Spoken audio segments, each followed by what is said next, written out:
Moms kitchen ল্যাবে সবাইকে স্বাগত। শাক দিয়ে মাছ ঢাকার গল্প তো অনেক শুনেছেন, চলুন আজ শাক আর মাছের যুগলবন্দি বানিয়ে ফেলি।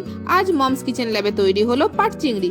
এর জন্য কড়াইতে চিংড়ি মাছ ভাজা তেল দিয়ে গোটা গোটা পাট পাতা দিয়ে দিতে হবে। পাট পাতার মাঝে শীতটা ফেলে দিলে আর একদম পিচ্ছিল হবে না। মিডিয়াম ফ্লেমে ভালো করে ভাজতে হবে। কিছুক্ষণ নাড়াচাড়া করার পর যখন দেখবেন পাট পাতা কমে এসেছে, তখন পরিমাণ অনুযায়ী লবণ দিয়ে দিতে হবে। আবারও ভালো করে ভাজতে হবে। এইভাবে মিনিট 5 ভেজে আবার মিনিট 5-7 জন্য ঢাকনা চাপা দিয়ে রেখে দিতে হবে। ঢাকনা তুললে দেখুন পাট শাক একদম মজে গেছে।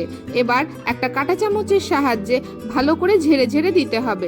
এর ফলে পাট পাতা একটার সাথে একটা আর লেগে থাকবে না, একদম ঝুরঝুরে হয়ে যাবে।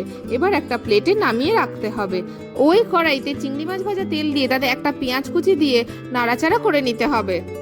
পেঁয়াজের রং পরিবর্তন হলে তাতে হাফ চামচ থেতো করা রসুন দিয়ে দিতে হবে। রসুনের কাঁচা গন্ধ চলে যাওয়া অবধি ভাজতে হবে। এবার এতে ঝাল অনুযায়ী লঙ্কা বাটা দিয়ে দিতে হবে। এরপর হলুদ গুঁড়ো আর হাফ চামচ জিরে গুঁড়ো দিয়ে সামান্য জল দিয়ে দিতে হবে। ভালো করে কষে নিতে হবে। মিনিট 2-3 পর মশলার রং পরিবর্তন হলে সামান্য গরম জল দিয়ে ভেজে নেওয়া শাক আর ভেজে নেওয়া চিংড়ি মাছ দিয়ে দিতে হবে। ভালো করে কষে নিতে হবে। এই তরকারির এত স্বাদ হয় যে শুধু এই তরকারি দিয়ে দুপুরের পুরো ভাত খাওয়া হয়ে যাবে।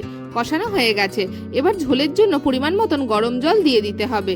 ভালো করে মিশিয়ে ঢাকনা চাপা দিয়ে ফুটতে দিতে হবে।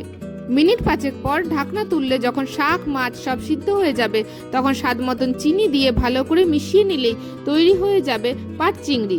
এবার একটা সার্ভিং বলে নামিয়ে গরম গরম ভাতের সাথে পরিবেশন করুন সুস্বাদু পাট চিংড়ি। ভিডিওটি কেমন লাগলো অবশ্যই কমেন্টে জানাবেন। এই রকম নিত্য নতুন ভিডিও পেতে মমস কিচেন ল্যাবকে সাবস্ক্রাইব করবেন। আজকের মতন টাটা, দেখা হচ্ছে অন্য কোনো দিন অন্য কোনো শর্টসে। ততক্ষণ অবধি সবাই সুস্থ থাকুন, ভালো থাকুন।